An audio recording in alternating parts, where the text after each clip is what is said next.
ನಾನ್ ರೀ ಎಲ್ಲಿ ಯಾವ ಊರು? ನಮ್ದು ಬೆಳ್ತಂಗಡಿ, ಧರ್ಮಸ್ಥಳದ ಹತ್ರ ಬೆಳ್ತಂಗಡಿ. ಓ ಹೆಣ್ಮಗು ಏನು ಅಂದ್ರೆ ನಾನ್ ಲಲ್ಲಿ ರವಿ ಅವ್ರಿಗೆ ಇವತ್ತು ಈ ತರ ಪರಿಸ್ಥಿತಿ ಆಗ್ಬಾರ್ದಾಗಿತ್ತು. ಸರ್ ಇದು ನನಗೆ ಮೊನ್ನೆ ಹಾರ್ಟ್ ಆಪರೇಷನ್ ಒಂದು ತಿಂಗಳಾಯ್ತು ಸರ್. ನಾನು ತುಂಬ ತೊಂದರೆಯಲ್ಲಿ ಇದ್ದೀನಿ. ನೀವೇನೋ ಸಹಾಯ ಮಾಡಬೇಕು ಅಂತಂದರೆ ದಯವಿಟ್ಟು ನಂಗೆ ಸಹಾಯ ಮಾಡಿ ಅಂತ ಕೇಳ್ಕೊಳೋದಕ್ಕೆ ಇವತ್ತು ನಿಮ್ಮನ್ನೆಲ್ಲ ಕರೆಸಿ ಮುಂದೆ ಬಂದಿದ್ದೀನಿ ಸರ್. ನಂಗೆ ಸಹಾಯ ಮಾಡೋಂಥವ್ರು ದಯವಿಟ್ಟು ಸಹಾಯ ಮಾಡಿ. ಕೂಡ ಫಸ್ಟ್ ಒಂದು ಮೈನರ್ ಒಂದು ಹಾರ್ಟ್ ಅಟ್ಯಾಕ್ ಆಗಿದೆ ಅಂತ ಕೇಳಲ್ಪಟ್ವಿ. ಉಳಿಸ್ಕೊಳ್ಳೋಂಥ ಪ್ರಯತ್ನ ಪಡೋಣ, ದಯಮಾಡಿ ಉಳಿಸ್ಕೊಳ್ಳೋಣ. ದಯವಿಟ್ಟು ಈ ವಿಡಿಯೋವನ್ನು ಶೇರ್ ಮಾಡಿ.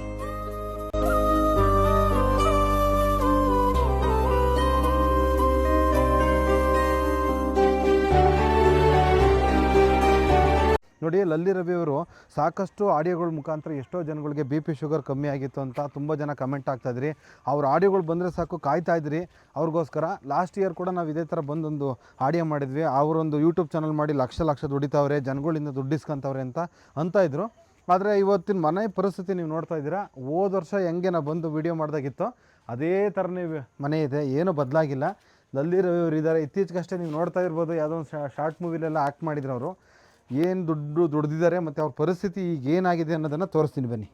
ನೋಡಿ, ಇದೇ ಲಲ್ಲಿ ರವಿ ಅವರ ಮನೆ. ನಮಸ್ಕಾರ ಸರ್, ಚೆನ್ನಾಗಿದ್ದೀರಾ? ಇಡೀ ಕರ್ನಾಟಕ ಜನತೆಯನ್ನು ನಗೆಗಡಲಲ್ಲಿ ತೇಲಿಸ್ತಾರೆ ಅಂತಂದರೆ ಅದು ಬಳ್ಳಾಪುರ ನರಸಿಂಹರಾಜು ಮತ್ತು ಲಲ್ಲಿ ರವಿ ಜೋಡಿ ಇವತ್ತು ನೋಡಿ ತುಂಬ ಸಪ್ಪು ಕೂತಿದ್ದಾರೆ. ಏನಾಯಿತು ಅಂತ ಗೊತ್ತಿಲ್ಲ. ಯೂಟ್ಯೂಬಲ್ಲಿ ವೀಡಿಯೋಗಳು ಬಂದರೆ ಯಾರ್ಯಾರೋ ಬಂದುಬಿಟ್ಟಿರು ಲಕ್ಷಾಂತರ ರೂಪಾಯಿ ಹಣ ಮಾಡಿದ್ರು, ಆಮೇಲಿಂದ ದುಡ್ಡು ಬರ್ತಾ ಇದೆ ಅಂತ ಎಲ್ಲ ಕಮೆಂಟ್ಗಳು ಆಗ್ತಾ ಇದ್ದೀರಾ. ಆದರೆ ಇಂಥ ಪರಿಸ್ಥಿತಿ ಏನಾಗಿದೆ ಅನ್ನೋದನ್ನು ಸ್ವತಃ ಅವರೇ ಹೇಳ್ತಾರೆ, ಕೇಳೋಣ. ಲಲ್ಲಿ ರವಿ ಅವ್ರಿಗೆ ಇವತ್ತು ಈ ಥರ ಪರಿಸ್ಥಿತಿ ಆಗಬಾರ್ದಾಗಿತ್ತು. ಏನಾಯ್ತು ನಿಮಗೆ? ಸರ್, ಲಾಸ್ಟ್ ಇಯರು ಇದೇ ಮನೆಗಿದ್ದೀನಿ, ಇವಾಗಲೂ ಇದೇ ಮನೇಲಿದ್ದೀನಿ ಅಂತ ಅಂದರೆ ನಾವು ಅವತ್ತಿಂದ ದುಡ್ಕೊಂಡು ಹೋಗಿ ಜೀವನ ಮಾಡ್ಕೊಂಡು ಹೋಗ್ತಾ ಇದ್ದೀವಿ. ಈಗ ಎಷ್ಟೋ ಜನ ಅವರು ಹೇಳ್ತಿದ್ದಾರೆ, ಅವರು ಇಂಟ್ರ್ಯೂ ಮಾಡ್ಕೊಂಡ್ರು. ಮನೆಯೆಲ್ಲ ಎಲ್ಲೆಲ್ಲ ನಮ್ಮ ಸ್ನೇಹಿತರು ಬೇರೆ ಹೇಳಿದ್ರು, ನಿಮ್ಗೆ ಅಷ್ಟು ಅಕೌಂಟ್ ಇದೆ, ಇಷ್ಟು ದುಡ್ಡು ಬರುತ್ತೆ ನಿಮಗೆ, ಇಷ್ಟು ಚಾನಲ್ ಇದೆ ಅಂತ ಅಂದರು.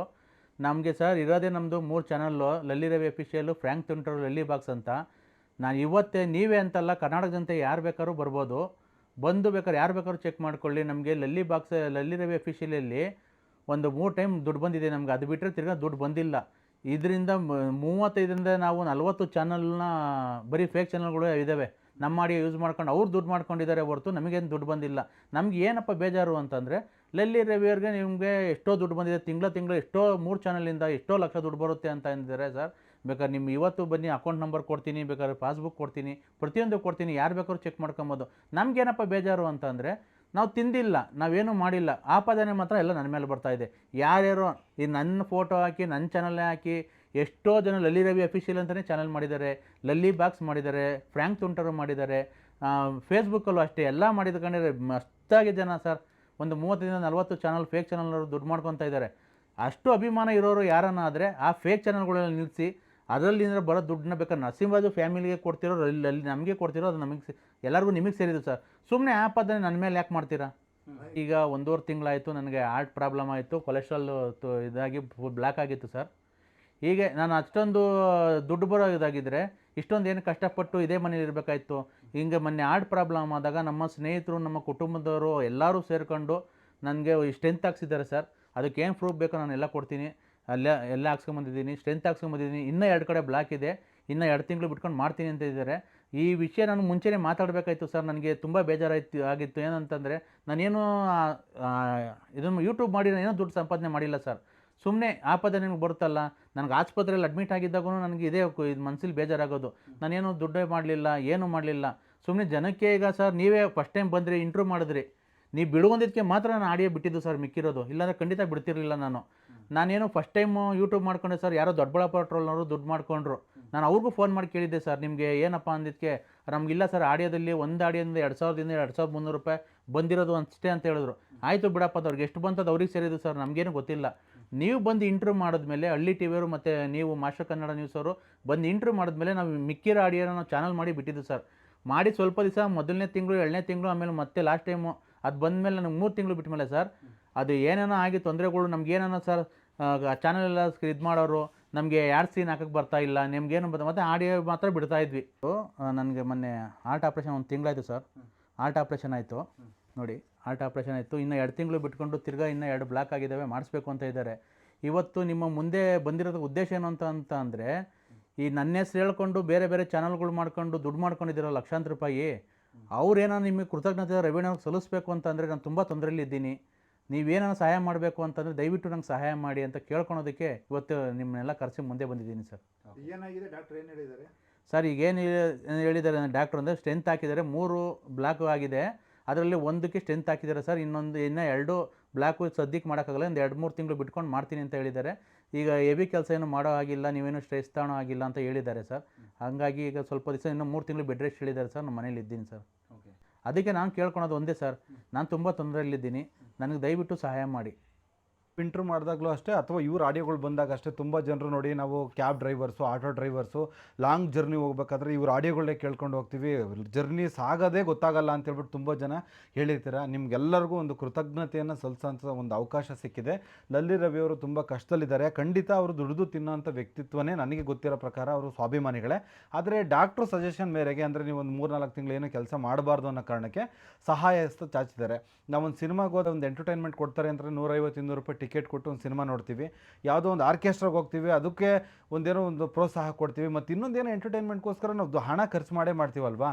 ಇವರು ನಾನ್ ಸ್ಟಾಪು ನೀವು ಆಡಿಯೋಗಳು ಇಟ್ಕೊಂಡು ಇವತ್ತು ನಾಳೆ ನಾಡಿದ್ದು ವರ್ಷ 10 ವರ್ಷ ಹೋದರೂ ಆಡಿಯೋಗಳಲ್ಲಿರ್ತಕ್ಕಂಥ ಕಾಮಿಡಿ ಸೆನ್ಸು ನಿಮ್ಮೆಲ್ರಿಗೂ ಇಷ್ಟ ಆಗಿರುತ್ತೆ. ದಯವಿಟ್ಟು ಇಂಥ ಒಬ್ಬ ವ್ಯಕ್ತಿಗೆ ನೀವೆಲ್ಲರೂ ಸಪೋರ್ಟ್ ಮಾಡಿ ಅಂತ ಕೇಳ್ಕೊತೀನಿ. ಜೊತೆಗೆ ಇನ್ನೊಂದು ರಿಕ್ವೆಸ್ಟ್ ಮಾಡ್ತೀನಿ, ಎಷ್ಟೋ ಜನರು ಇವತ್ತು ಸೋಷಿಯಲ್ ಮೀಡಿಯಾದಲ್ಲಿ ನೀವು ಸ್ಪಾನ್ಸರ್ನ ಹುಡುಕ್ತಾ ಇದ್ದೀರಾ, ಅಡ್ವರ್ಟೈಸ್ಮೆಂಟ್ ಮಾಡೋದಕ್ಕೆ ಹುಡುಕ್ತಾ ಇದ್ದೀರಾ. ಇವ್ರದ್ದು ಕೂಡ 50,000 ಜನ ಮೇಲ್ಗಡೆ ಇವ್ರದ್ದೊಂದು ಸಬ್ಸ್ಕ್ರೈಬರ್ ಇದ್ದಾರೆ. ನಿಮ್ಮಲ್ಲಿ ಯಾರಾದರೂ ಸುತ್ತಮುತ್ತ ಅಡ್ವರ್ಟೈಸ್ಮೆಂಟ್ ಮಾಡಿಸ್ಬೇಕಂದ್ರೆ ಆ ಮುಖಾಂತರ ಕೂಡ ಇವರಿಗೆ ಹೆಲ್ಪ್ ಮಾಡ್ಬೋದು. ನೀವೇನು ಹೊರಗಡೆ ಏನೋ ಬ್ರ್ಯಾಂಡಿಂಗ್ ಪ್ರಮೋಷನ್ಗೆ ಅಥವಾ ಯಾವ್ದಾರು ಚಾನಲಿಗೆ ಕೊಡ್ತಾ ಇದ್ದೀರಲ್ಲ, ಈ ಇಂಥ ವ್ಯಕ್ತಿಗಳು ಕೂಡ ಒಂದು ಹೊಸ ಕಾನ್ಸೆಪ್ಟ್ ಮಾಡಿ ಅಂತೇಳಿ ಇವ್ರದ್ದು ಒಂದು ಟೀಮ್ ಇದೆ, ಒಂದು 3-4 ಜನ ಸೇರ್ಕೊಂಡು ಹೊಸ ಒಂದು ಕಾಮಿಡಿ ಮೂಲಕ ನಿಮ್ಮ ಬ್ರ್ಯಾಂಡಿಂಗು ಅಥವಾ ನಿಮ್ಮ ಪ್ರಾಡಕ್ಟ್ನ ಇವರು ಲಾಂಚ್ ಮಾಡಿ ಅಥವಾ ಪ್ರಮೋಷನ್ ಮಾಡಿ ಕೊಡ್ತಾರೆ ಅಂತ ಈ ಮುಖಾಂತರ ಹೇಳ್ತೀನಿ. ದಯಮಾಡಿ ಯಾರೆಲ್ಲ ಇಷ್ಟು ದಿನ ನಕ್ಕಿದರೆ ಇವರು ಆಡಿಯೋಗಳನ್ನೆಲ್ಲ ಕೇಳಿ ಅಂಥವ್ರಿಗೆಲ್ಲ ಈ ವಿಡಿಯೋನ ಶೇರ್ ಮಾಡಿ. ನೀವು 1 ರೂಪಾಯಿ ಕೂಡ ಇಂಥ ಒಬ್ಬ ವ್ಯಕ್ತಿ ಇನ್ನೂ ಎಷ್ಟು ಆಯಿತು ಇವ್ರಿಗೆಲ್ಲ ಬೆಂಬಲವಾಗಿ ನಿಲ್ಲಬೇಕಾದಂಥದ್ದು ಕನ್ನಡಿಗರಾಗಿ ನಮ್ಮ ಆದ್ಯ ಕರ್ತವ್ಯ. ಎಲ್ಲೆಲ್ಲಿಂದನೂ ಬಂದು ಏನು ಕಾಮಿಡಿ ಸೆನ್ಸ್ ಇಲ್ಲದೆ ಡಬಲ್ ಮೀನಿಂಗು ಡೈಲಾಗ್ಗಳ ಮುಖಾಂತರ ಕಾಮಿಡಿ ಮಾಡೋಂಥ ಎಷ್ಟೋ ಜನರಿಗೆ ನೀವೆಲ್ಲರೂ ಸಹಕಾರ ಕೊಟ್ಟಿದ್ದೀರಾ. ತನ್ನ ಗ್ರಾಮೀಣ ಭಾಷೆ ಮುಖಾಂತರನೇ ಅವ್ರು ಮಾತಾಡೋಂಥ ಮಾತುಗಳಿಂದನೇ ನಕ್ಕಿರ್ತೀರ. ನಿಮ್ಮೆಲ್ರಿಗೂ ಕನ್ನಡಿಗರಾಗಿ ಒಬ್ಬ ಕಲಾವಿದ ಅಂತಲೇ ಇದು ಮಾಡಿ. ಈಗ ಗಣೇಶ ಫೆಸ್ಟಿವಲ್ ನಡೀತಾ ಇದೆ, ನಿಮ್ಮೂರಲ್ಲಿ ಯಾವ್ದಾದ್ರು ಒಂದು ಗಣೇಶ ಫೆಸ್ಟಿವಲ್ಗೆ ಇವ್ರನ್ನ ಗೆಸ್ಟಾಗಿ ಕರೆದ್ಬಿಟ್ಟು ಒಂದು ಗೌರವ ಸಂಭಾವನೆ ಅಂತ ಮುಖಾಂತರ ಆದರೂ ಕೊಡಿ, ಇವ್ರ ಕುಟುಂಬಕ್ಕೆ ಹೆಲ್ಪ್ ಆಗುತ್ತೆ. ದಯಮಾಡಿ ಎಲ್ರಿಗೂ ಶೇರ್ ಮಾಡಿ. ಬಳ್ಳಾಪುರ ನರಸಿಂಹರಾಜ್ ಅವ್ರ ಆಡಿಯೋ ಕೇಳಬೇಕಾದ್ರೆ ಇವ್ರು ತೀರೋಗ್ಬಿಟ್ರೆ ಅವ್ರ ಆಡಿಯೋಗಳು ಕೇಳಿದ್ರೆ ಸದಾ ಜೀವಂತವಾಗಿದೆ ಅಂತ ಅನಿಸುತ್ತೆ. ಆ್ಯಕ್ಚುಲಿ ಹೇಳ್ಬೇಕಂದ್ರೆ ಅವರು ಕೂಡ ಹಾರ್ಟ್ ಪ್ರಾಬ್ಲಮಿಂದನೇ ತೀರ್ಕೊಂಡು ಹೋಗಿದ್ದು. ಈಗ ಇವ್ರಿಗೂ ಕೂಡ ಫಸ್ಟು ಒಂದು ಮೈನರ್ ಒಂದು ಹಾರ್ಟ್ ಅಟ್ಯಾಕ್ ಆಗಿದೆ ಅಂತ ಕೇಳಲ್ಪಟ್ವಿ. ಸೊ ಹಂಗಾಗಿ ಒಬ್ಬ ವ್ಯಕ್ತಿ ಹೋದ್ಮೇಲೆ ಅವರು ಬೆಲೆ ಏನು ಅಂತ ಗೊತ್ತಾಗೋದು. ಇದ್ದಾಗಲೇ ಅದನ್ನು ಉಳಿಸ್ಕೊಳ್ಳೋಂಥ ಪ್ರಯತ್ನ ಪಡೋಣ. ದಯಮಾಡಿ ಉಳಿಸ್ಕೊಳ್ಳೋಣ. ದಯವಿಟ್ಟು ಈ ವಿಡಿಯೋವನ್ನು ಶೇರ್ ಮಾಡಿ. ಯಾರನ್ನು ದಯವಿಟ್ಟು ಸಹಾಯ ಮಾಡೋ ಅಂಥವ್ರು ನಾನು ಫೋನ್ಪೇ ನಂಬರ್ ಹಾಕಿರ್ತೀನಿ ಮತ್ತು ನನ್ನ ನಂಬರ್ ಹಾಕಿರ್ತೀನಿ. ನೀವು ಬೇಕಾದ್ರೆ ಫೋನ್ ಮಾಡಿ ನನಗೆ ಕನ್ಫರ್ಮ್ ಮಾಡಿಕೊಂಡು ಹಾಕಿ. ದಯವಿಟ್ಟು ಸುಮ್ಮನೆ ಫೋನ್ ಮಾಡಿ 2 ಗಂಟೆ ರಾತ್ರಿಗೆ 1 ಗಂಟೆ ರಾತ್ರಿಗೆಲ್ಲ ನಿಮ್ಮ ಅಭಿಮಾನಿ ಹಾಗೆ ಹೀಗೆ ಅಂತೇಳಿ ಇದು ಮಾಡ್ಕೊಬಿಡಿ. ಯಾಕೆಂದರೆ ಜಾಸ್ತಿ ನನಗೆ ಮಾತಾಡೋಕ್ಕಾಗಲ್ಲ, ತುಂಬ ಸ್ಟ್ರೆಸ್ ಆಗುತ್ತೆ, ನನಗೆ ಮಾತಾಡೋಕ್ಕಾಗಲ್ಲ. ದಯವಿಟ್ಟು ಹಾಕುವಂಥವ್ರು ಬೇಕಾದ್ರೆ 2 ನಿಮಿಷ ಮಾಡಿ ಫೋನ್ ಮಾಡಿ ಕನ್ಫರ್ಮ್ ಮಾಡ್ಕೊಂಡು ಬೇಕಾದ್ರೆ ಫೋನ್ಪೇ ಗೂಗಲ್ ಪೇ ಬೇಕಾದ್ರೆ ಇಲ್ಲ ಅಕೌಂಟ್ ನಂಬರ್ಗೆ ಏನಕ್ಕನೋ ನಮ್ಗೆ ಸಹಾಯ ಮಾಡೋವಂಥವ್ರು ದಯವಿಟ್ಟು ಸಹಾಯ ಮಾಡಿ.